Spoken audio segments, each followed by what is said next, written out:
Good afternoon, everybody. My name is Charlie Whelan. I am a senior lecturer here at the Rockefeller Center.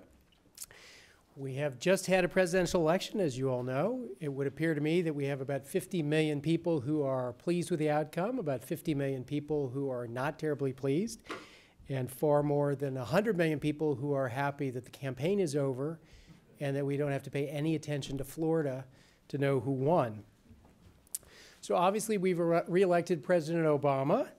And at first glance, the rest of the electoral landscape does not look like it's changed a whole lot. The Senates are going to control the Senate, or the Democrats are going to control the Senate once again. The Republicans will continue to control the House. And the legislative leadership, as far as I know, is going to be unchanged. But if you look past the headlines, and that's what we're here to do, there are a lot more interesting things happening in and around this election. So the composition of folks we're sending to the Senate is noteworthy, I would say. There are 4 states that had referendums on the ballot regarding gay marriage. All of those outcomes appeared to be dramatically different than the 30-some referendums on that issue that had come before. There are 2 states that legalized personal use of marijuana, which not only tells us something about evolving attitudes towards that drug, but it also sets up, and this hasn't gotten much attention, an interesting confrontation between the states and the federal government, because marijuana is still illegal at the federal level. And that's going to be an interesting situation to watch, both on the drug policy level and the federalism level. And while I've asserted that we're all happy the campaign is over, the important stuff, all the hard decisions related to governance, are just beginning. I would argue, and we'll see what the panel has to say, that this was a particularly backward-looking campaign in the sense that neither candidate presented much of a plan for dealing with many of the issues looking forward. It was much more a referendum on Barack Obama's first term, and going the other direction, a referendum on Mitt Romney's competence to be president. Very little in terms of planning for issues like budget problems, unsustainable entitlement issues, immigration, or a whole host of other issues that are coming at us and where the status quo is not necessarily tenable if we choose to do nothing. I would add further that the reason the candidates did not discuss a lot of specifics is that the reasonable options we face, regardless of your political opinions, are all unpleasant. If they were not unpleasant, then we would have solved the problems already. What that means metaphorically is that on issues like the budget, voters have been told for the better part of a year that they can lose weight by eating ice cream. To my mind, this has not been a campaign that has squarely addressed the unpleasant realities that await us. And yet, on an increasing number of issues, it's going to get more dangerous and more damaging to do nothing. All the while, the 2 parties, and particularly the Republicans, are going to be dissecting Tuesday's results to figure out what it means, if anything, for the long-run direction of the party. To discuss all of this and much more, we are lucky to have 3 esteemed members of the government department. Each will give brief remarks on their area of expertise, and then we will open it up to a panel discussion where they'll answer questions and we can have a discussion about what this all means. I'm going to introduce the panelists in the order in which they will speak, beginning with Brendan Nyhan on the far side. Brendan Nyhan is currently an assistant professor of government at Dartmouth College. His research focuses on political scandal, misperceptions about politics and healthcare, which I would think is a very broad field, and applications of social network analysis and applied statistical methods to contemporary politics. Before coming to Dartmouth, Nyhan served as an RWJ scholar in health policy research at the University of Michigan. In 2004, he co-authored the New York Times bestseller, All the President's Spin. He's an avid blogger and currently serves as New Hampshire campaign correspondent for the Columbia Journalism Review. He received his BA from Swarthmore and a Ph.D. from the Department of Political Science at Duke. Second, nearest to me, is Joe Bafumi, who is an assistant professor of government at Dartmouth here. He was a 2010-2011 American Political Science Association Congressional Fellow, serving on the Senate Budget Committee staff. Bafumi teaches courses in American government, public policy, and quantitative methods.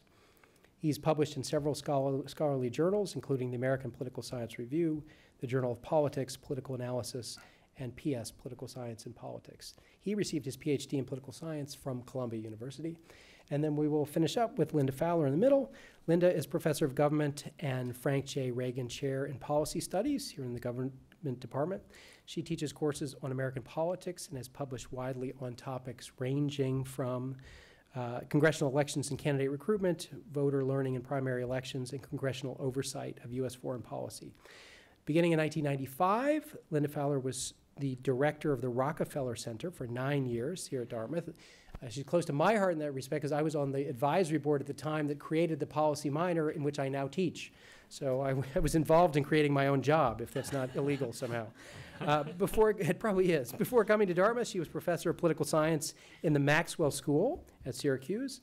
She served as a staff member in the U.S. House of Representatives and an aide to the administrator for water quality at the EPA. She graduated from Smith College and received her MA and Ph.D. from the University of Rochester. So with that, I will turn it over to Brendan, and we'll proceed on with the comments. All right. Well, thanks, everybody, for coming out. We're just going to say a few words, each of some initial thoughts on the elections to hopefully leave time to hear your comments and questions, too. I just want to lead things off here with a big picture political science take on what happened in the presidential election. I see a couple of my students from the presidency class, so this will not be news to them. But the perspective we have on presidential elections is very different from the one that you typically hear in the media. The stories that tend to be told about why presidents succeed or fail, and particularly why they have high approval ratings or low, or why they win re-election or they don't, tends to be about the stories they tell or the narrative, right? He's connecting with voters or he's not, his messaging is working or it isn't.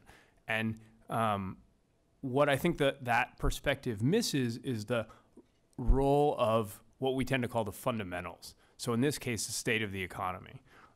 President Obama has presided over a fairly weak period economically, but the economy right now is in a range in which incumbents tend to be narrowly reelected, and that's what we saw.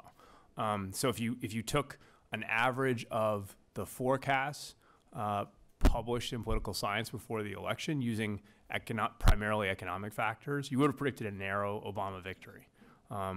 The model average forecast was about 50.3% of the two-party vote, and Obama got 51.1. So they came very, very close. And so what that suggests is that the state of the economy is structuring a lot of what we've seen. So you'll hear a lot about, right now you'll hear a lot of stories about why Obama won and Romney lost that say things like, well, Obama's ads defined Romney over the summer, or Romney made this or that mistake, there was a gaffe, he 47%, whatever these things are. But a lot of that stuff ultimately didn't move the numbers. If you actually look at the polls, they're quite stable over the whole course of this election. We see Obama getting one big bump for around his convention speech, and that starts to decline off, and that first debate comes in as that bounce is fading off, right? And Romney makes his gains at that point. But after that, things kind of equilibrated back to more or less what we expected, which was a narrow Obama victory. Now, the problem with this, of course, is it's not that exciting on a day-to-day basis, right? So imagine you're the media. We, the political scientists, tell you, well, the odds of Obama winning are pretty good, and they haven't changed that much from yesterday. But they want to sell newspapers, right? So they have to say, this gaffe is a game changer. What this candidate said yesterday is going to change everything. And it almost never does. It almost never does. That's not to say that there isn't something a candidate could do that would destroy their chance of winning or losing. As we'll talk about with the congressional races, that is possible. But that tends to happen less frequently at the presidential level. That's the folks who get to that point tend to be better politicians. And just one last point before I pass to my colleagues. The stories that are told, I mentioned about messaging, particularly there are often stories told about political skill. So the politicians being good or bad politicians. And I think it's worth noting that people thought Mitt Romney was a really bad candidate. He didn't have good favorable, unfavorable numbers. He was seen as stiff and unable to connect, so on and so forth. He's going to do about as well as we would have expected a generic challenger to do in this economy. which, considering where he started out, is pretty well. And let me draw an analogy to you to maybe the closest parallel to this race, which is 2004.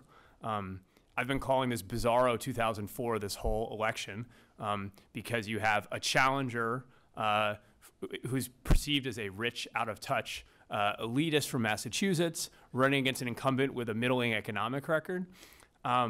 So in 2004, people thought of John Kerry the same way, right, as not a very strong candidate. And yet he actually slightly outperformed what the fundamentals models predicted. So I think that underscores the fact that, at least in presidential elections, these underlying structural factors seem to matter most. So thank you all for being here, and thank you to the Rocky Center for putting this event together. I mostly want to focus on the most predictable crisis that we're facing after this election and have been facing for some time, and that's the fiscal crisis, or the budgetary crisis. And the Rocky Center, by the way, has been great in terms of putting on events that have us focus on this impending crisis with people like Alice Rivland and Senator Gregg and others here. This is an important, enormously important issue that we need to focus on a lot in coming months. We now have a debt level that rivals or comes close to rivaling the World War II debt levels. It sort of depends on how you calculate debt that the federal government owes itself, but we're looking at enormous debt levels, and we're looking at trillion-dollar deficits far into the future, and we will not be able to grow out of it economically like we did in that post-World War II era. We were very lucky after World War II. We had this enormous debt, but we also had an intact manufacturing base that would allow us to produce goods that we could export around the world to places that didn't have that kind of manufacturing base. They were destroyed in developing nations all throughout the world in the war. We also had a growing demographic that was creating more demand. And so we could outgrow that debt level. And today, that's not going to happen. We're not going to have those kind of growth levels, economic growth levels in the future. And we also have a structural budget problem with the entitlements that are owed to people in the future, things like Social Security and Medicare, as well as other entitlements like Medicaid. The entitlement obligations are enormous. The shifting demographics are such that we have many fewer people that will be paying into the system, many more people collecting as the boomers retire. That's already boomers have already retired, and they will continue to in very large numbers. So this creates enormous deficits, enormous debt, and the question is, well, first question is this really a problem? And the answer is yes, and I think most people would understand that. For one, we have to pay a lot every year to service the debt. We have to pay interest on the debt. It's estimated that in about 10 years, which isn't really that long, the cost of servicing the debt will be the fourth most expensive obligation that we make every year after Social Security, Medicare, and national defense. That is money that will not be spent on homeland security or education or any of a variety of things that the American people value. Further, as our debt level grows and our deficits grow, our credit rating will suffer. It has already suffered and will likely continue to suffer if we have growing deficits and debt. That will mean that the cost of future borrowing will be higher. It's also been shown that high deficits and debt, particularly high debt, can lead to lower economic growth, which means a lower quality of life for Americans. And because Americans create such demand for products all throughout the world, if we are suffering quite a bit, if we are, say, Japan in the future, enormous debt levels, sluggish economy, we will probably be importing fewer products from throughout the world and relegating many people all throughout the world to poverty, where otherwise we might be helping to create middle classes all throughout the world. So this is not only bad for us, it's bad for the world economy. The recent history of how we got here is pretty interesting and worth reviewing quickly. It wasn't long ago that we could be pretty optimistic. In the 90s, we had the peace dividend, right, and lower defense spending because of the end of the Cold War. We had Clinton tax increases that brought in more revenue, and we had compromised budgets between Democrats and Republicans after '94, along with a strong economy that led to surpluses. There was a tech boom bust that softened the economy at the end of the Clinton administration that would reduce revenues somewhat. Bush had some campaign promises that he honored to his credit, but that were costly. Things like tax breaks and Medicare Part D and No Child Left Behind. Couple that with 9/11 and the wars that followed, and increased spending in Homeland Security, and modest surpluses turned to modest debt or modest deficits and growing debt. Bush tried to tighten spending, but it wasn't long into, or it was a little bit toward the end of his administration, that the housing sector began to correct, and not long before 2008 that we had a financial meltdown that led to the Great Recession that we are experiencing today. This Great Recession increased unemployment dramatically. If people aren't working, they're not paying revenues, right? And so we don't have money coming in. Meanwhile, fewer people working, more people in poverty means more people eligible for governmental benefits like Medicaid and food stamps. So more money going out, less money coming in. Huge deficits, right? We're averaging $1 trillion deficits these days and for the foreseeable future.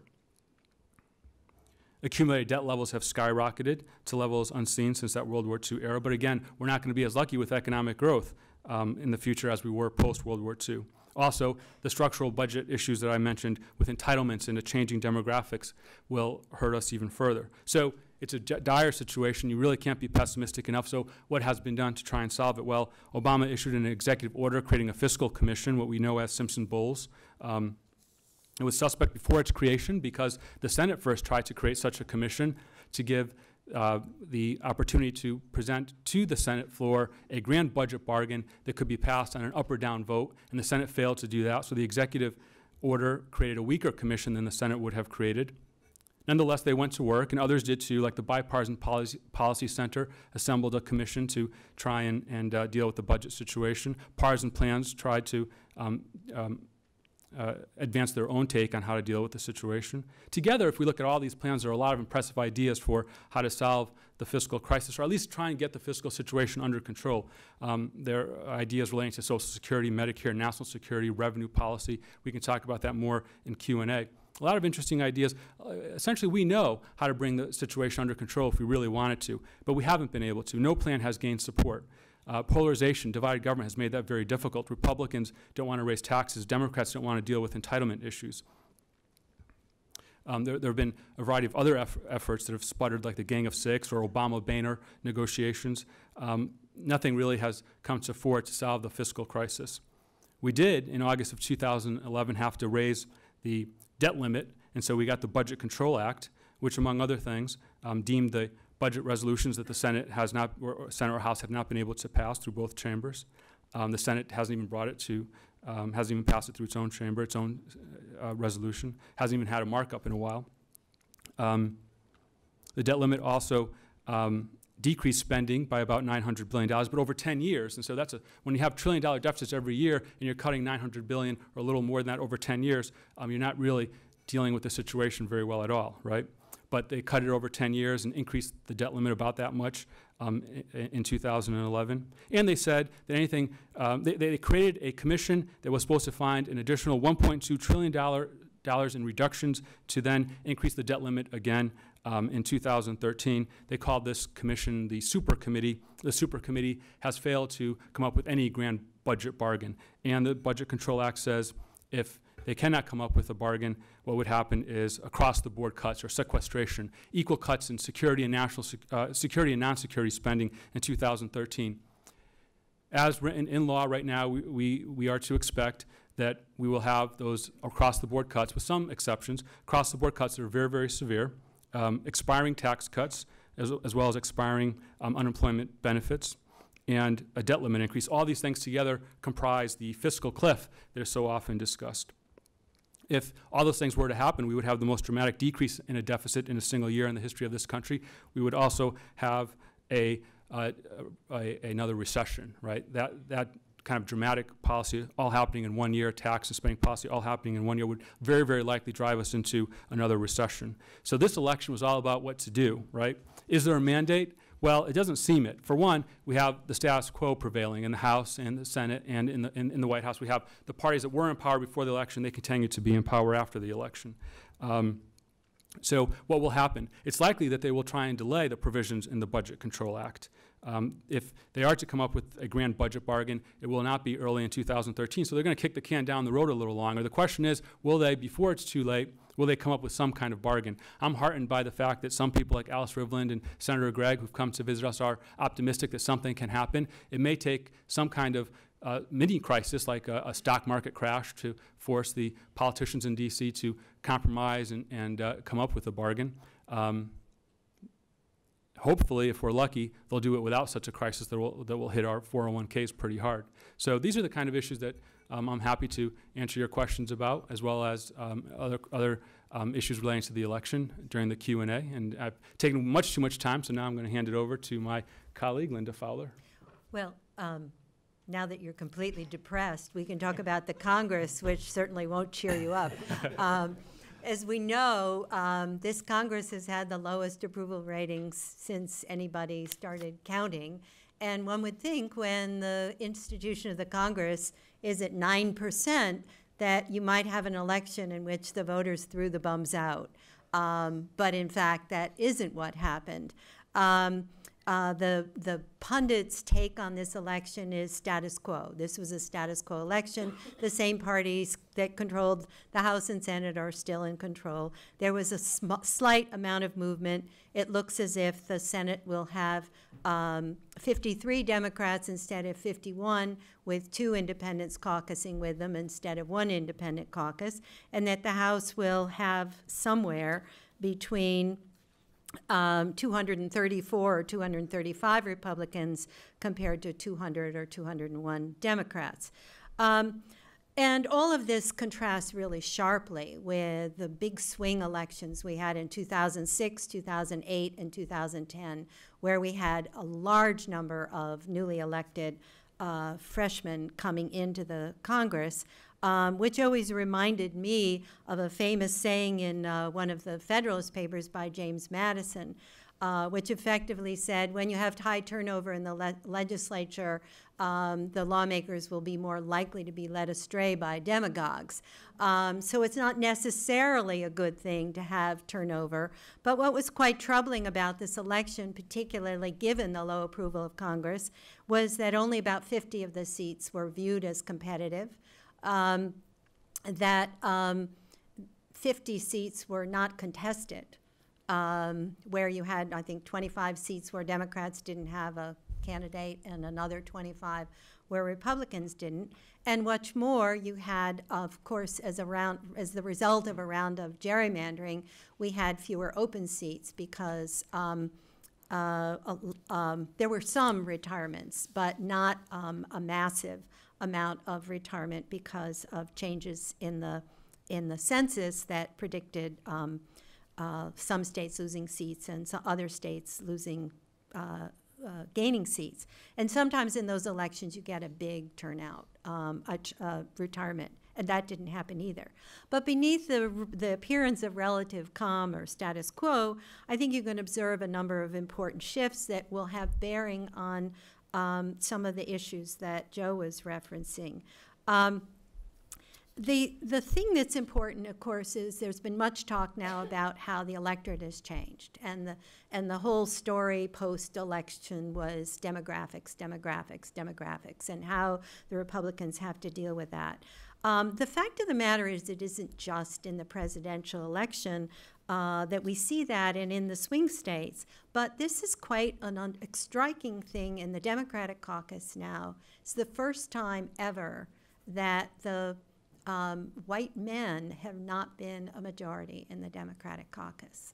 And we also see a notable increase of women in both the House and the Senate. There are 4 newly elected Democratic women and 1 woman to replace the 2 retiring Republican women. And so we're up to a total of 20, which is not as many as most women would like to see. But it's reversing a kind of a stable pattern where actually in 2010 women actually lost representation of the House. And it appears that women were winning in open seats. The old days when women got the nominations to be sacrificial lambs, those appear to be over. And so some of the most competitive Senate races in the country, as well as House races, were being fought over open seats by women. So the place looks different, and it's continuing to look different. Women also have somewhere between 5 and 6 more seats in the newly elected House.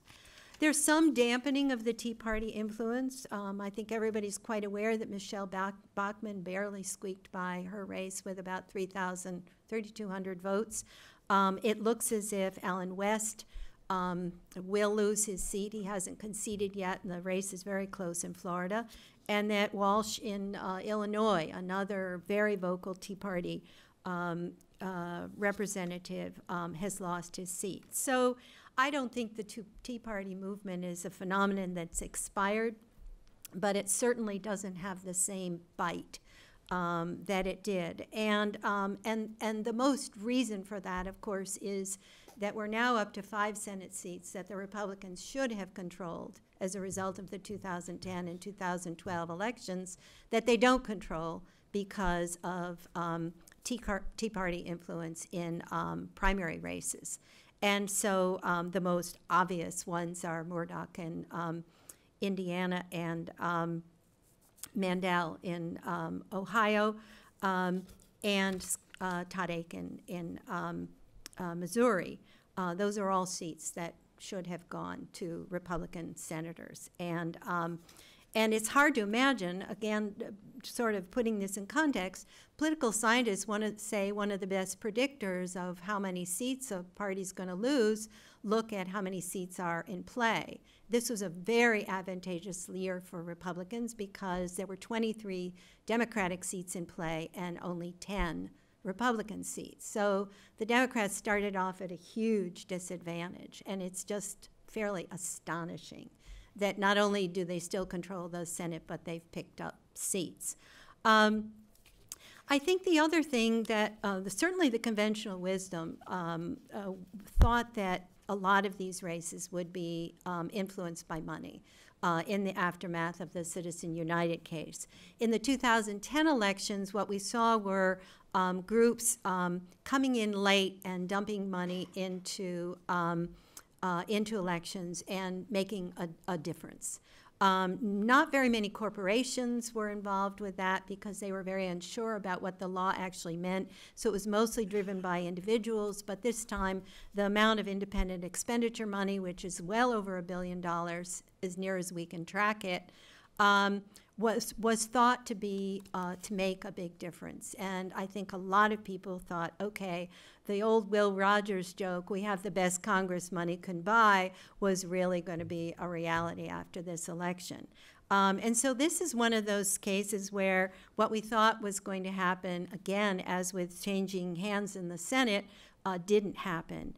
It appears, from what, as near as I can tell, that 2 of the 10 races that where you had major independent expenditure groups operating, 2 of those were the candidates who were supported by these groups were victorious. And in both cases, I think an argument could be made that the money didn't make a difference at all. One was Nebraska, where the independent money was actually, there wasn't very much of it. And I think Fisher, the woman who took over the seat, is somebody who would have won anyway. The same would be true of Cruz in Texas. They really didn't need that money to win. And maybe there are 4 House races where this money made a difference. And so one WAG has said, well, for this $100 billion, the rate of return was about 1% in terms of what what people who were funding these races actually had to show for it. But in the end, what seems to have been going on, that the efforts of groups like this were trying to nationalize the race, to capitalize on disaffection with Barack Obama in a number of swing states, and yet all of these candidates, Missouri being most notable, went for the the Democratic Senate candidate. And I think a lot of what was going on is but a great deal of that money was wasted. It was spent on very high salaries for consultants, multiple advertisements when 1 or 2 might have done the trick. You know, a lot of the ads were, there was such saturation that the economists in the room would say probably the marginal return on the 10th ad in the last 30 minutes was probably not very great. So the effort to nationalize these races turned out to not work as well as many people feared because the money was spent so inefficiently. I think, though, despite the fact that a lot of the things that we thought should have happened and didn't, and the fact that this really didn't change the playing field very much, I think it really did matter in terms of the big picture for two reasons, and I'd be interested in your reaction to this. The situation in Congress has changed for two reasons. One, the president had a tough re-election fight. He had to abandon his I'm above partisan politics stance and fight for his re-election. I don't think there's going to be much more of the post-partisan stance. I think he had a very hard lesson in what it takes if you're going to be president of this raucous, diverse, polarized country, and that he's going to have to behave differently in his second term. And he may have even developed a little bit of taste for it in the last couple of weeks. But the second thing is the terrain has shifted in the debate particularly over deficits. The status quo is now an option that is very unappealing to both parties. And there's, and I think they both know they can't kick the can or just wait for the voters to decide this issue in the next election. Voters, this is an issue where voters are going to take their cues from political elites, not the other way around. And so the mandatory spending cuts, the expiration of tax cuts, all of these things make the status quo something that I think is inherently advantageous to the president. So for all the difficulties that he had in his 4 years in office, I think what's been demonstrated is that the gridlock strategy that the Republicans pursued very effectively, it really didn't achieve the goals that the GOP had in unseating Obama and taking over the Senate. And so there is a brief time for reflection, I think, where insiders like Judd Gregg are telling us that there is a lot of movement out there. And although the election doesn't really create any sort of resolution about which direction the country should take, it doesn't interfere, I don't think, with the Congress being part of some kind of a solution. Great, thank you very much. We have microphones somewhere, I believe. We'll send those around. So if you have a question, please raise your hand and then wait for the microphone. So right down here in the red. Oh, it is on. Okay. Hi, Professor Bafumi. Is this on? I can hear you. Okay. A couple questions related to deficit and the economy. First of all, what kind of an impact is the winding down and ending of the wars in Iraq and Afghanistan going to have on that? Because, I mean, you hear all these figures about trillion-dollar costs and things like that. And the second thing is, yeah, you were pretty gloomy in your whole assessment, but there are some really good strengths in the American economy, and can you talk about what those are that will help us out of this situation that may not be entirely dependent on what the Congress does? Sure. Also, I didn't think you were nearly gloomy enough. Maybe I'm somewhere in the middle. So You mentioned healthcare. Well, in terms of wars winding down, that'll save us some money, and that's a good thing. Obama's talked about taking half of those savings and spending them to renew our own infrastructure and education systems, and that sounds great. But all that spending has been deficit spending, so it's not, it isn't no portion of the spending on the wars is money that is being taken in with revenue. So if they're all used for savings, that's going to be good from the perspective of getting us into a better fiscal situation. If, on the other hand, only a portion of those are used toward relieving our deficit situation and others are spent in other ways, that obviously isn't going to be quite as good, although those who want to spend in infrastructure and education do say that they're better for our long-term economic growth, and long-term economic growth will help us deal with a substantial debt burden. Anything we can do to grow the economy is going to be good for dealing with the fiscal situation. It'll bring in more revenue. It can help us eventually, if we get things under control enough, we can maybe outpace the growth of the debt with higher economic growth. There are, the economy is still an enormous economy, very wealthy country. This bodes in our favor. We are, however, going the road of Japan and then Greece, and we have to do everything we can to prevent that, because it'll mean lower quality of lives for ourselves and our children, and it'll reverberate all throughout the world. So it is scary. I think that being pessimistic and trying to get people in D.C. to do something about this as quickly as possible, not waiting until there's a stock market crash, would be very good for us all. Right down here in the front.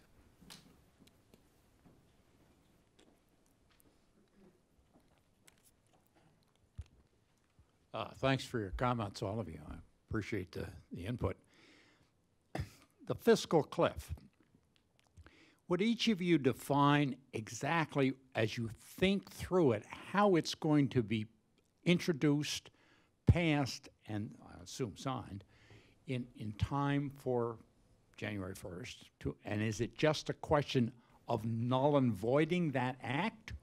Or does it involve re-emphasizing what we do fiscally and how we go about balancing the budget, or never mind balancing budget, how we go about getting rid of the fiscal cliff? Right. Right. This is a tough question and an open one. That's what we're all grappling with, how, including people in D.C., the leaders of the chambers, the president. For one, they are the president was very clear about this in the debates. They are not going to let all the provisions of the Budget Control Act come to place, right? They're not going to allow those enormous spending cuts. They're not going to have all those tax cuts expire. What they will do, no doubt, is to buy themselves more time. So I think the first piece of legislation we'll see is one that kicks the can down the road a bit, something like the Budget Control Act did. The Budget Control Act was a measure that kicked the can down the road a bit. They're going to pass another bill like that, no doubt, into law that will then give them additional time to come up with a grand budget bargain. And when that happens, and how it happens, given divided government and polarization, is the open question. If nothing else. Well, I guess there are two options if they don't do it in the old-fashioned way of deliberation, compromise, come up with a solution. They don't do it at all, and then we go the way of Japan and Greece.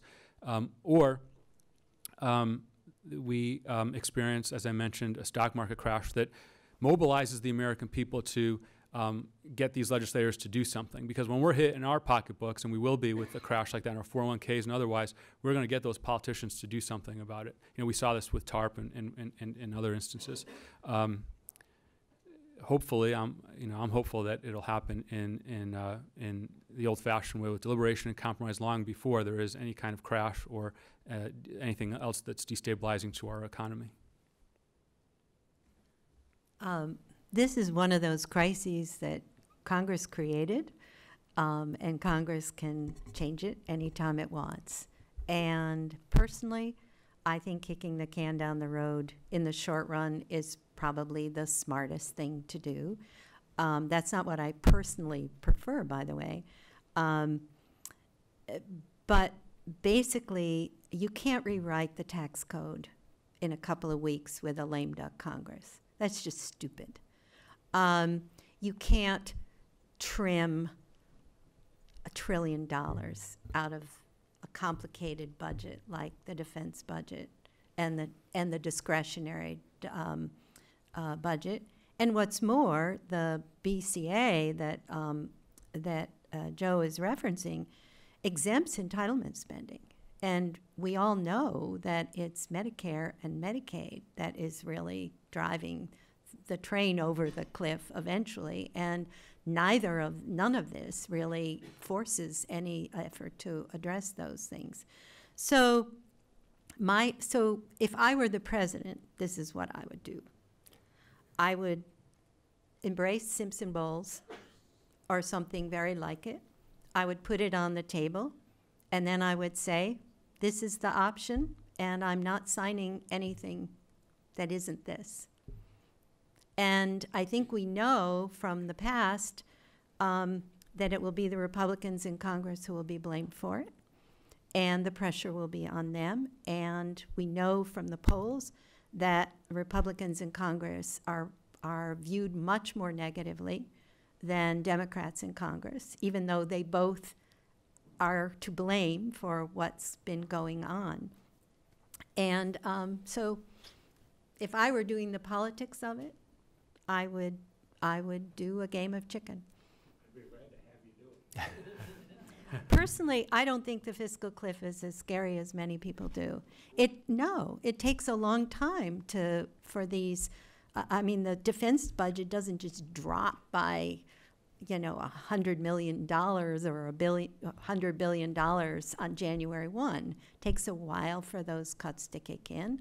The tax rates that will be expiring are on next year's, they're not on 2012 income, really. And the one that would go into effect automatically would be the repeal of the Social Security tax reduction rates, and those need to go back up where they were. So I'm not as alarmed about this. And if the markets need to impose a little discipline on the lawmakers, I say let them do it. Yeah, I think Linda's point is important there. We often speak about these things in metaphorical terms, and fiscal cliff is a very dramatic image that doesn't actually correspond to the way the policy works, right? So nothing, unless there's some sort of crazy market crash like Joe's describing, the policy piece is going to take a while to kick in. Most economists think this is not a time that you want radical, the kind of austerity that would be imposed by the provisions in the so-called fiscal cliff, but it's not a cliff in the sense, we're not driving over, right? When you drive over a cliff, right, you're done, right? But if on January 2nd, if they cut a deal instead of December 31st, nothing really happens, right? It's messier and so forth, but it's not a catastrophe. Yeah, so next, right there. I will say the thing that scares economists is healthcare costs. And interestingly, most of the interesting work on bringing healthcare costs is done here at Dartmouth, as you've probably seen in other respects. Hi, I'd just like to get each panel member's response to a question about the Citizen United decision, how it affected the election this year, and do you anticipate President Obama having an opportunity to select a Supreme Court nominee with the retirement or resignation of one of the more Republican type people on the court? And I'll just throw one last thing in. Regarding the election in Ohio, was it not the Citizen United decision with the heavily pouring in of money that made it such a tight race in Ohio, and in particular the Senate race involving Sherrod Brown, where but for the fact that counter money was thrown in by the Democrats and foot soldiers on the streets doing enormous kind of work to get out their vote, that might have made the difference. So that's a lot to that question, but I'd like to hear what each one of you, how you would respond. Thanks. Well, I think the point that you made at the end there, as far as the influence of money, is the important one.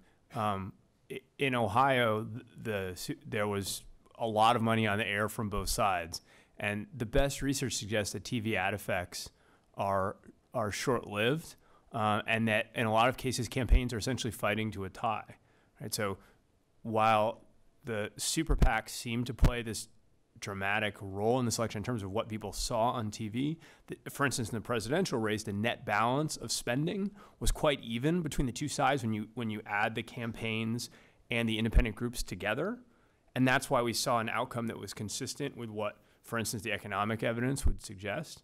So I think it's important to remember, right, that a lot of these ads, they're fighting to a tie essentially. It's hard to know how much of an effect this spending has had. The fact that for instance, the candidates that Crossroads GPS backed mostly lost, doesn't mean the ads weren't effective, because of course any group could only spend money on candidates they knew would win, right, for Congress, right? That'd be very easy. You could have a 100% success rate, just spend money in all the safe seats, right? So we don't know that the money didn't make a difference, but all the best research suggests actually that the effect of money is often overstated in campaigns. So that's one point, and I'll defer to my colleagues on the others. Supreme Court justices? Well, certainly there are a lot of judges who are over the age of 70, which is a very young age. And I'm sure they're all in their prime, but certainly with 4 years to go, certainly the prospect is quite possible. It's quite likely that one or the other of the judges most likely to retire would be so-called liberal or Democratic judges. So I'm not sure that if Obama gets to nominate another judge or two, that it would necessarily change the balance of the court. That said, I think that there are a lot of ways to get a more transparent finance system. When the court issued Citizens United, it basically invited Congress to change the rules about transparency. And there is something called the Disclose Act in the Senate, which was filibustered. But there are also some things, it's never been clear to me why the protections for social welfare organizations, which Crossroads says it is, why the IRS rules would necessarily allow that to continue to be a way of injecting a lot of money, anonymous money, into the campaign process. I guess I find myself agreeing with Newt Gingrich in some ways. The problem is that there's not that there's too much money in the campaigns, but that there's too little in places where it really, for me, there isn't enough of it in some races. So with a high-profile race like the presidency, where you have candidates basically able to be pretty even, where it matters is in lower races. And what's most troubling to me are in state elections. Montana, for example, which had its very stringent campaign law overturned because of Citizens United, was just inundated with ads for the state legislature, for the governor's races, and so forth. And I think it's very problematic in judicial races, many of which are subject to elections. So I think the problem isn't the amount of money, but sort of where it can make a difference. And it tends to make a difference in lower profile races where it's much harder to track what's going on. So so I have kind of mixed sentiments about Citizens United. I think there are some ways within the way that the court has defined free speech that we could get more transparency, we could change some of the regs.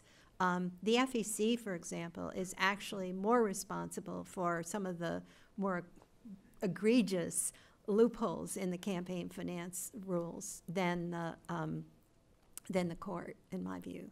And it's been a joke as a regulator, really, since it was created. I think they don't even have a working majority right now, do they? Because there have been vacancies that have been left unfilled. Yeah, well, why don't we take more questions instead? Okay. Yeah, lots to be said. Why don't we go in the blue, second in from the aisle, next to Vincent there?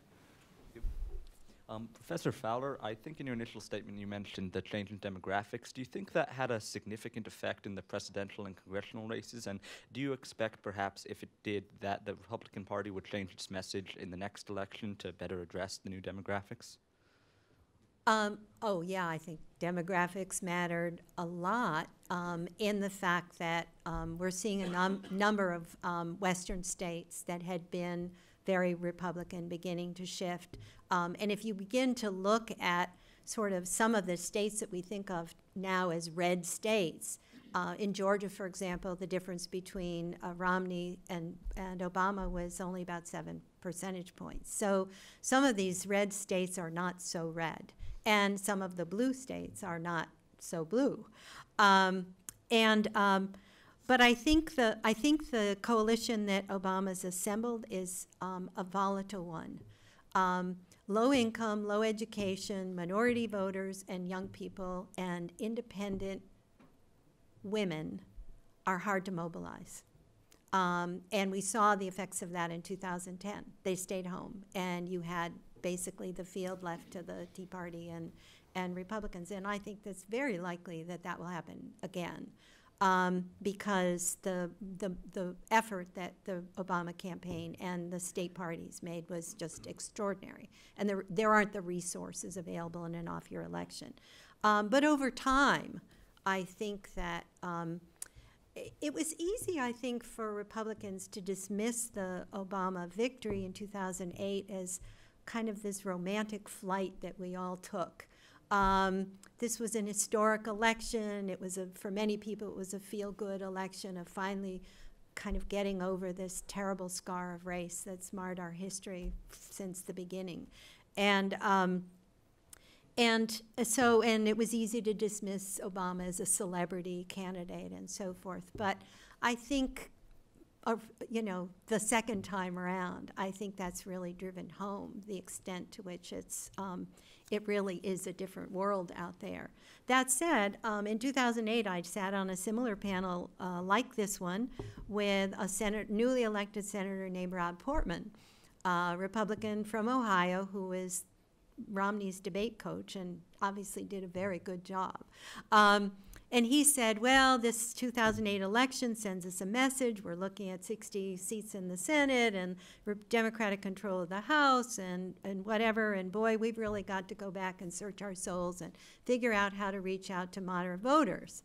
And I think he was speaking sincerely, but obviously that message didn't take in 2008, and I'm not sure it will. Now, I think Romney was actually the best candidate that Republicans had, and I think he will be blamed unfairly for being a bad candidate. But that's how it will be used to say we don't have to pay attention to this. Let's go over to this side right here. Right here, the woman right there.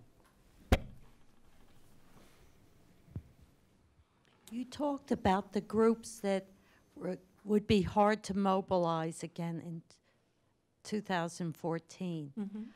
But it seemed that they were mobilized this time, maybe, in my mind, because of the threat of the voter ID and voter suppression. I mean, I heard reports saying blacks were coming out not so much for Obama. They were really angry at having voter suppression. And how much do you think this really played in those swing states, that the threat of voter suppression? Even here in New Hampshire. There's been some political science research that has shown that these laws do suppress turnout among groups that are, or prevent from voting groups that tend to be more democratic. And so that's why you see the Democratic Party trying to fight some of these laws, and the Republican parties for them. They sound all very sensible, but sometimes they do disenfranchise voters, and they tend to be Democratic voters. What that will mean for coming elections as these laws are instituted and increase in number throughout the states, it probably will mean a little bit more of a struggle for Democratic constituencies. One of the more, let me just quickly, because it relates, I think, to both questions, one of the most interesting groups out there right now are Latinos. In this last election, Latinos were more likely to vote for Obama in 2012 than in 2008. They were also more likely to turn out. Now, put this in perspective. African Americans turned out 13% in 2008, according to exit polls, 13% in 2012. They were about 2% less likely to vote for Obama in 2012 than 2008. As almost every group was, less likely it was a closer race. It makes a lot of sense. Latinos were more likely to turn out. They went from 9% to 10% turnout from 08 to 12. And they voted about 4% more likely. Last I saw, 4% more likely for Obama. Latinos are becoming kingmakers in this sense, right? 44% voted for Bush in 2004. That was enough to put him over the top. 37% or so, somewhere in the 30s, voted for McCain. Not quite enough. Now, Romney got only 20-something% of the Latino vote, and you know, didn't pull it off. Had he gotten anything close to what McCain had gotten, I think he may have been the winner. And it was, you know, it's a much closer race than many suppose. In fact, the fundamentals are right about predicting the matchup when we just look at the national popular vote. But if you look at the electoral map, small adjustments, even with that same popular vote, small adjustments could have given Romney many more electoral votes, maybe even 270. Things like, had he picked Portman, he may have been able to more easily carry Ohio. Had he forgotten about Wisconsin, left Wisconsin aside, left Pennsylvania aside, and used those resources in Florida and Virginia and New Hampshire too, that would have given him 270 electoral votes. So it was actually, you know, much closer than some suppose. And so a group doing that, Latinos doing what they did, made the difference. And that's something that Obama's going to be thinking a lot about when he's thinking about immigration reform and other policies important to Latinos. And it's also something that the Republicans are going to think long and hard about. They're going to think about what their position on the DREAM Act and immigration reform and other policy areas that are important to Latinos. Right here on the aisle, please. Thank you. 48 years ago, I had the opportunity to attend a similar kind of event after the Johnson-Goldwater discussion. And Oliver Quayle, who was Goldwater's pollster, was the speaker at the Great Issues course that night. And he pointed out that 30% of the eligible voters don't vote, 30% vote for the Democrats because they always have, 30% vote for the Republicans because they always have, 5% vote on emotional issues. They like the look of the Kennedy family. Mr. Nixon had a 5 o'clock shadow. And 5% actually look at the issues and study the issues. I guess my question is, in the past 48 years, and perhaps only in the past 4 years, has that ratio changed? How many people actually look at the issues as opposed to those that look at the individuals and the feel good and like the man? And of that, how many people fully understand the issues? I think the questions here are interesting. We're all worried about the fiscal cliff, but I'm not sure if we took a test, many of us could actually define what it is we're worried about. Well, you know, so the American public scores fairly low on tests of what we call political knowledge in various forms, and that hasn't changed. I think the people who follow politics closely are probably better informed, at least about the details, than ever before. There's more information that you can get your hands on if you really want to know, right? So there's a certain form of informational inequality. There's a very interesting bit of research by Marcus Pryor at Princeton about how cable television induced more informational inequality, because before cable television, you had to watch the news because it was the only thing on at the times when they ran the news, right? So you couldn't avoid it. Right? And when everyone got a newspaper, you had chance encounters with information you might not have been exposed to, right? But when you take away those things that put information in front of people, you get wider disparities. Now, as far as why people vote, you know, do a lot of people vote on the basis of party? Yes. But for many of those people, that's a standing decision based on their issue positions. Not all, but many. And it's a very efficient way to organize our political system around a bundle of issues. It's not perfect, right? But, you know, so party has this dynamic relationship with people's views on issues, right? So in some cases, you believe in an issue so strongly, you'll change your party label because of it, right? So we've seen a couple of issues like that in the last few decades. But in other cases, people will go along with their party on some issue, right? They'll reconcile that difference by coming into alignment with their party on an issue. So, you know, I guess I would question the premise that voting on the basis of party is an uninformed kind of voting. Some political scientists actually think it's the smartest kind of voting, that we overemphasize the importance of the person, and that, you know, the way we view the political system often is very party-centric, particularly in Congress.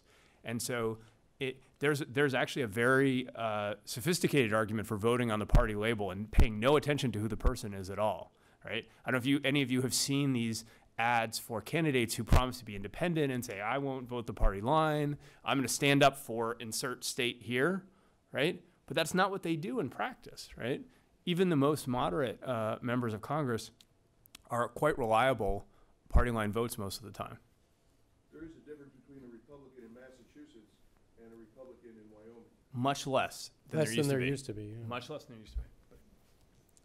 I'm going to inject before we take another question. Everything we've talked about is getting people to Washington, D.C. The problem with these campaigns, and this is coming from a policy standpoint, is that the Democratic candidates did not prepare their supporters for the notion that we're going to have to cut entitlements. That's just math.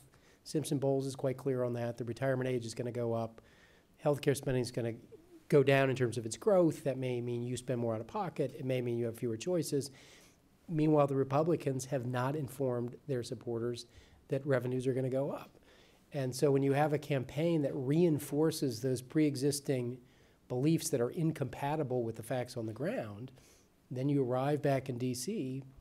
less prepared than we were before to confront the budget problem. So that, to me, is the bigger problem of the campaign, less about who it actually propelled to Washington.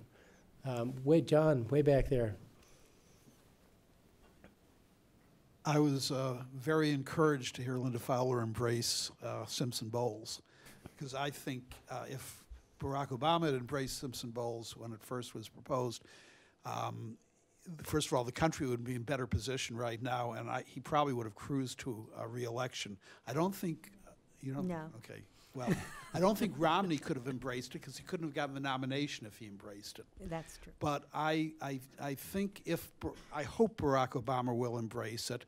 Number one, do you think he will? Number two, do you think the congressional Republicans would have would be stubborn enough to fight him on that?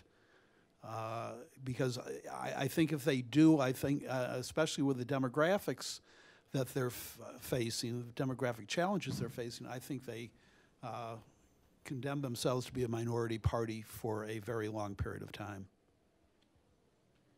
How many times have we seen the Republicans written off after Goldwater, after Watergate? How many times have we seen the Democrats written off after the Reagan landslide, after whatever? 94. Yeah. What's remarkable about our two parties is how resilient they are.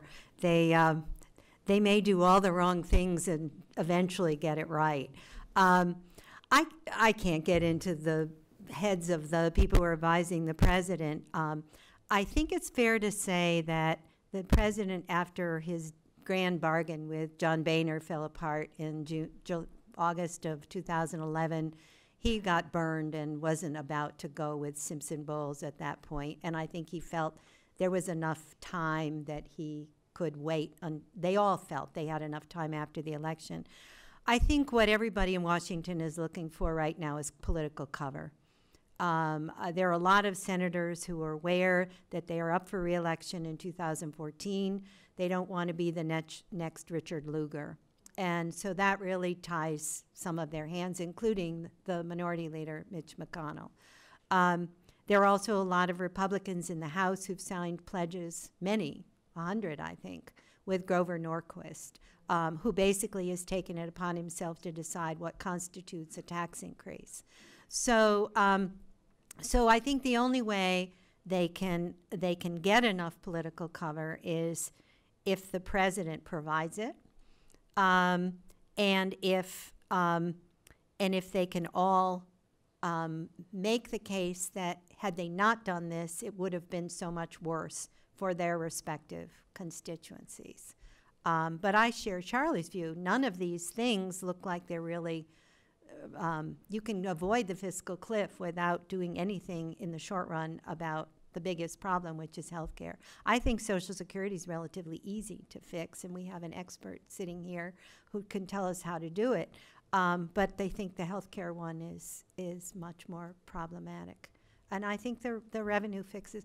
People always credit Ronald Reagan with, having stimulated the economy and laid the foundation for the boom in the 1990s by cutting taxes. In my view, that's wrong.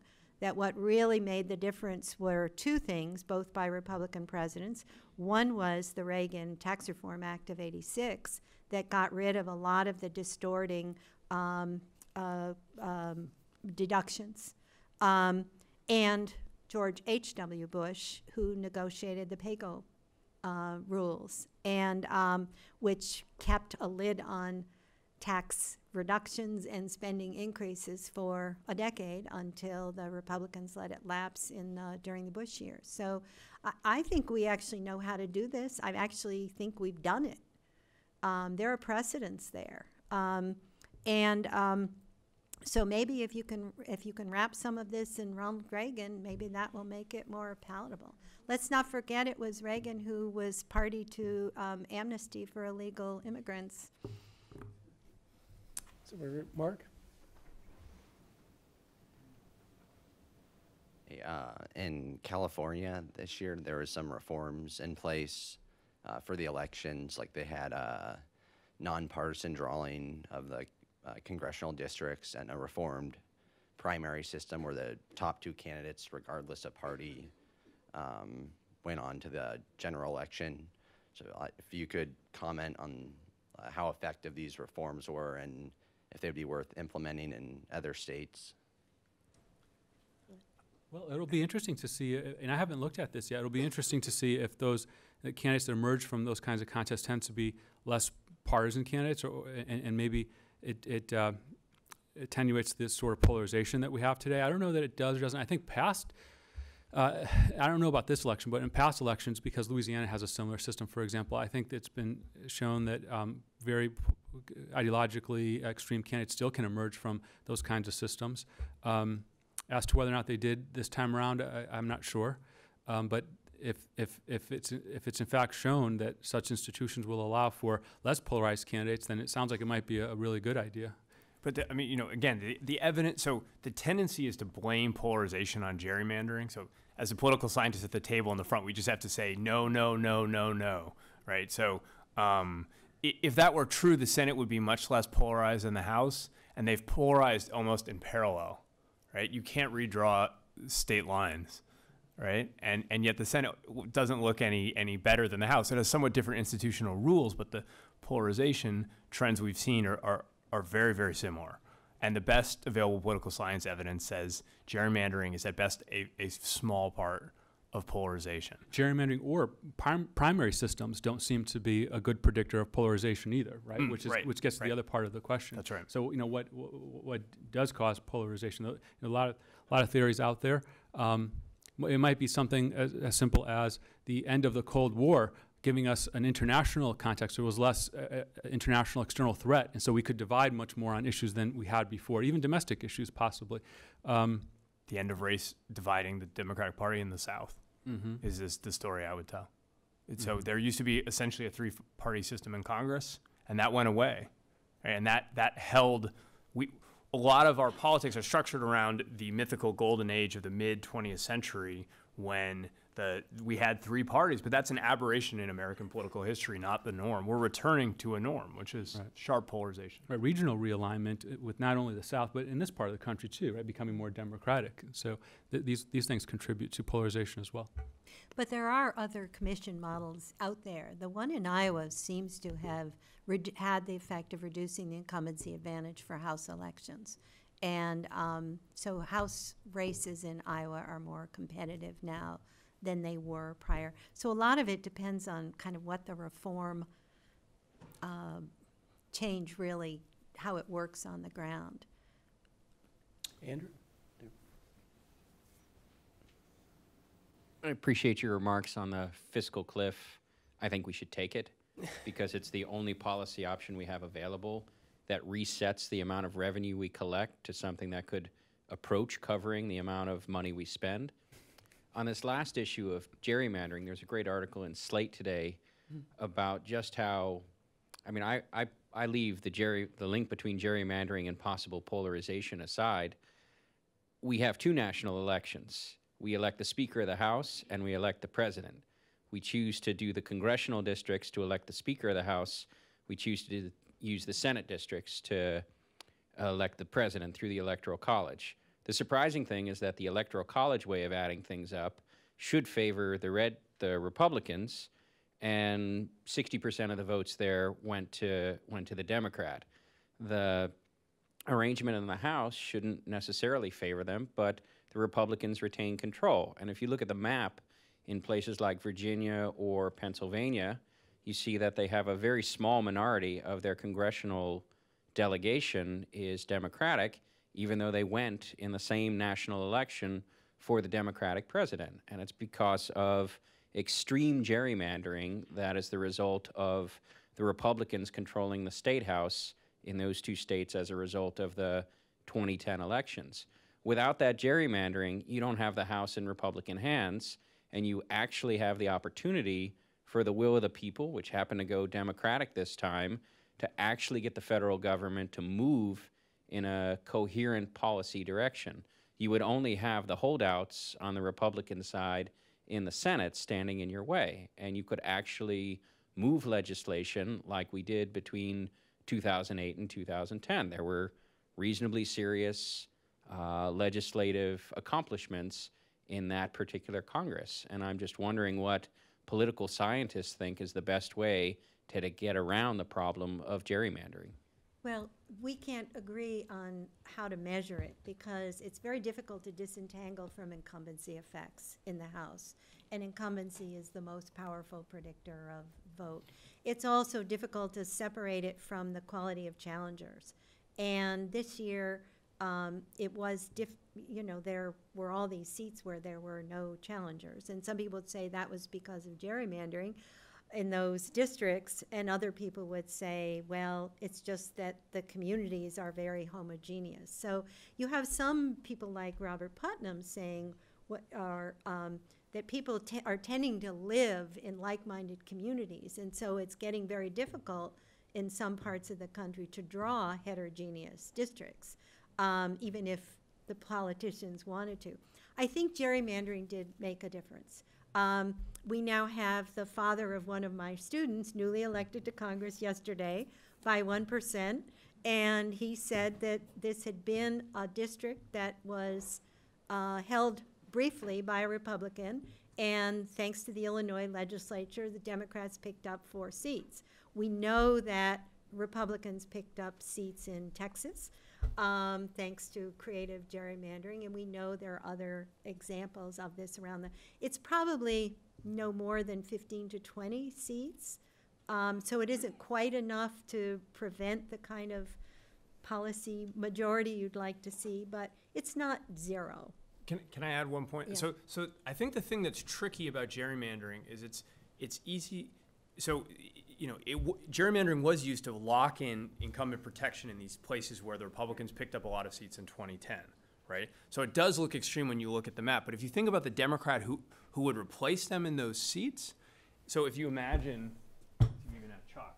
Okay, now it's a real academic lecture, right? If these are the D's and these are the R's, right? Maybe you can protect an R here, but if you're getting a D here, if that person isn't gerrymandered in, there's still this huge gap between them, right? It's not, you're typically not getting replacements in the middle that would reduce the polarization between the two parties. Gerrymandering is not homogeneous districts. It's selectively heterogeneous districts that put one party in a mixed district that they have no hope of winning. That's what gerrymandering is. It's to allocate the minority party in such a way that they can't get full representation. Mm-hmm. That's what happens. Right. I don't want 0 Republicans in the district. I want 49%, so I can waste them all there. But sometimes they screw up and they lose those races, right? That's one of the other reasons that it's not as effective as it seems. So as a new transplant from Illinois, Joe Walsh was deliberately targeted in the gerrymandering, right? They said, we can draw this district to get rid of him. And he was drawn, and all the campaign literature said, Democrats can win here because we've shafted Joe Walsh, and Joe Walsh is now gone. Now, he did a lot of that himself. Right here, please, on the aisle.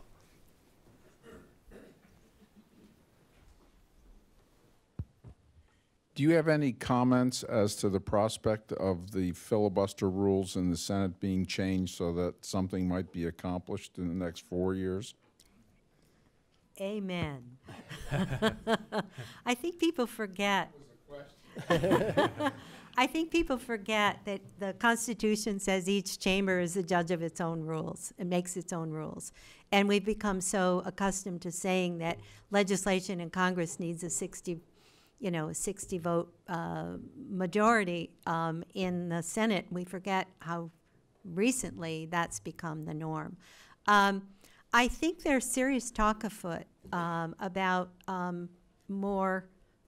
about doing some rules changes. And but the Democrats will have to be willing to take their chances. You know, they've been unwilling to rein in Republicans' use of this, or they were the ones who objected to Trent Lott trying to, what was it, the nuclear option years ago in preventing filibusters of judicial nominations, which I actually thought was a good idea.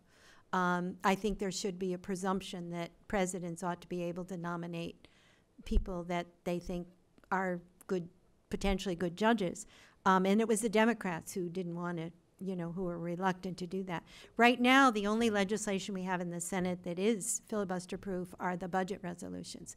And that's why we have the fiscal cliff on taxes, by the way, because the Republicans couldn't get the Bush tax cuts through the Senate in 2001 or 3 because of filibusters. So they passed them under budget resolutions, which meant that they would expire in 10 years. And that's why they were renewed for 2, and now they're done. So there are mechanisms to do that.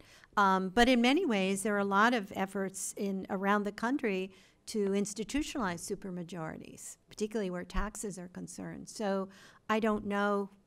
Right now, I don't have a sense of what the climate is for there, but I know there's talk about it. Right down here in front. Someone here touched on questions about the Supreme Court. I was curious, do you anticipate major changes in cabinet positions and such? Well, yeah. Well, I mean, last I heard, Hillary Clinton was looking to step down. If that hasn't changed, I would expect that would turn over. And typically, when presidents are reelected, there are quite a few turnovers, quite a few seats that churn. And so I do think there will be a different cabinet. It'll be interesting to see who replaces Hillary Clinton, particularly. Maybe it'll be Senator Kerry from Massachusetts. Geithner, right? He's been talking a lot. I think he's been wanting out for a while, and so it'll be interesting to see who replaces him. I think there will be turnover. Yep. Panetta. Let me say. Oh, go ahead. Please wait for the microphone. I'd just like to come back to just the 2010 elections. And don't you think President Obama and his political aides bear responsibility for the failure of those elections in light of the fact that this was redistricting year every 10 years after the census is taken, and the Republicans really figured it out that this would be a significant way to come back into power in terms of taking over state legislatures, governorships, and then setting up the redistricting to favor themselves so strongly, and also to try to suppress the vote of Democratic, traditional Democratic voters, so that it was a combined strategy, they thought, and the other overriding question is, do you think the attempts to restrict voting or voting suppression are immoral? Thanks. Well, let me take, I'm always telling my students in Gov3, we invest way too much a power in our minds to the presidency. The president is not the government. And I think we greatly think that the president is capable of doing more things than is appropriate. In this case, we know that presidents almost always lose seats in off-year elections. In this year, we know that Republican voters are more likely to turn out in off-year elections because they tend to be low salience elections, and young people and minorities and independent, undecided women tend to stay home. That wasn't unique to 2010. It's happened a number of times. So to blame that on Obama and his staff, was it unlucky for the Democrats? You bet. But I think there are just a lot of factors at work there that you can't just say the president could have done something differently. That said, this president has been criticized for not extending his ability to raise money and his ability to organize to House races. And there's a lot of resentment of that in the House. And you can contrast that with George Bush in 2002, who campaigned very vigorously in House seats and actually increased his margin in the House by some percentage. A small number of seats, but it was positive. So presidents can change these things at the margins, but I don't think there was going to be a large Democratic majority left in the House because the Democrats had two wave elections in 2006, 2008. They were holding a lot of seats that they really didn't really belong to them in the sense of party alignment. So this is where Brendan talks about it's the fundamentals. You really have to take that into account. Well, and if I can just, can I just add one more thing to that? If you want to blame the president's staff, you know, the fundamentals, like for instance, Joe is one of the people who's worked on midterm election modeling, and those tended to predict about a 40 or 45 seat loss in the House. The Democrats actually lost around 65, and you know, I've done some research to suggest that the difference may be attributable to healthcare reform, right? So the president paid a policy cost for healthcare reform in the sense that the Democrats who voted for it did systematically worse and were perceived as more liberal and did systematically worse in the 2010 election, right? So it depends how you trade off politics against policy, right? If you think that's one of the most important legacies of Obama's first term, as many of his supporters do, then maybe that's a cost you're willing to pay. That might explain why the Democrats did especially bad. We expected them to lose seats, but they did even worse than we expected. So the voter suppression piece? Oh, is it immoral? Voter suppression and restricting people's right to vote. That was the other part of my question about, is it immoral, in a sense, in this country to bring out that these attempts to restrict voting, suppress votes of certain minority groups, is there a question of morality about these attempts? Yeah, I see there are like 3 or so questions. We only have like 7 minutes, so maybe we could just quickly. Yeah, I think we all agree that any kind of voter suppression is immoral. I don't think anyone would disagree with that here. Let's get those other questions before we're out of time here. The front. Uh-oh. Uh-oh, here we go. Our colleague's coming for us. Well, you know, because the U.S. is a big power in the world, the people around the world pay attention to the presidential elections.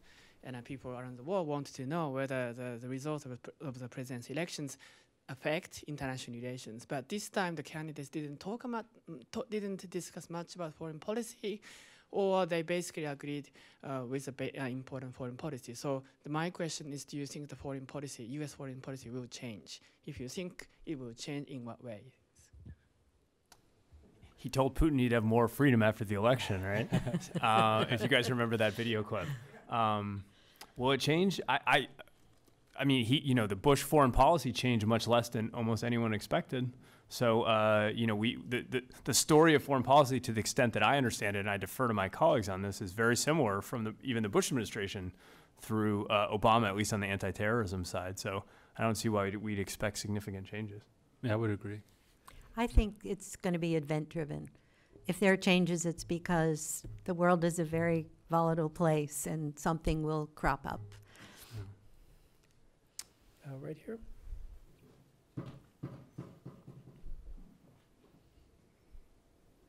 I don't know if you can do it, but can you comment on what New Hampshire looks like now that this election's over? Is it going to be different than the legislature was the last year or two? Or am I asking you beyond what you This is our New Hampshire can deal expert right with? here. Thanks. Well, certainly having a Democratic majority in the lower house will be different from the Republican majority, and I think there's a perception that O'Brien was a polarizing figure as Republican Speaker, that that there are more conciliatory ways of dealing with one's colleagues in the chamber, not just Democrats, but Republicans. I think he was, but that's a temptation when you have a veto-proof majority. You know, you just think you can do anything, and I think he was seduced in that way. The Senate is very close. It could be tied. I guess it's probably going to be 13-11. But I think in the end, the perception in the state that the Republican legislature was behaving in a very fringe way was really harmful to other candidates on the ticket. I think LaMontagne just had the baggage of this Republican legislature, and so when Maggie Hassan was depicting him as this dangerous, you know, radical, it played into that sense that, oh, he's one of them, so he's going to be like them. Now, my favorite provision that the Republicans introduced to the legislature was that every bill that a lawmaker sponsored, they had to indicate where in the Magna Carta a provision was justified. I thought that was kind of quaint, but it also suggests the extent to which some lawmakers were simply not very much in touch with reality. I'll leave it at that. Why don't we take one more to finish up? All right, well, terrific. Oh, there's one. Well, do the last one right there. You get the closing word. Don't ask a complicated question. So for Brendan, I mean, is there a fundamental that says what percentage of growth, economic growth, you need in order to get back to non-deficit budgets or spending? I would ask Joe on that. Well, it would be enormous with the we're running $1 trillion deficits, and so the kind of economic growth we would need would be enormous. Not anything that we would expect. I think economic growth was a little over 5% after World War II. Do the economists in the room agree? Is that about right? It was much greater than what we would expect in the near future, I think. Presidents and federal governments do a lot less to spur economic growth than we pretend. Just like they, just like presidents can do a lot less about midterm election outcomes than we often think. There's that pendulum that swings back and forth. In economics, there's a lot that goes into predicting growth. We will not, without political will, deal with the fiscal situation. It is a very serious situation. If we don't do anything, we will very likely go back into a recession. If we kick the can down the road and don't deal with it adequately in the next couple of years, we will go the way of Japan and Greece and some of the other countries. We can see the road ahead. We will have declining qualities of life, and that will reverberate all throughout the world. The healthcare issues are big issues. There are others that we have to deal with. If we do, I think there are solutions out there, Simpson Bowles and others. If we do, I think we can get back on track and we can have strong economic growth. Optimism helps economic growth. Predictability helps economic growth. If we can create and pass a plan that allows for stability and predictability and optimism, then I think we'll do very well. And if we don't, I think we see the way we'll go. We can look at countries that have made the mistakes that we're looking to make in the near future. And so that's what we want to avoid. Well, thank you all for your time. Thank you to the panelists for sharing their thoughts.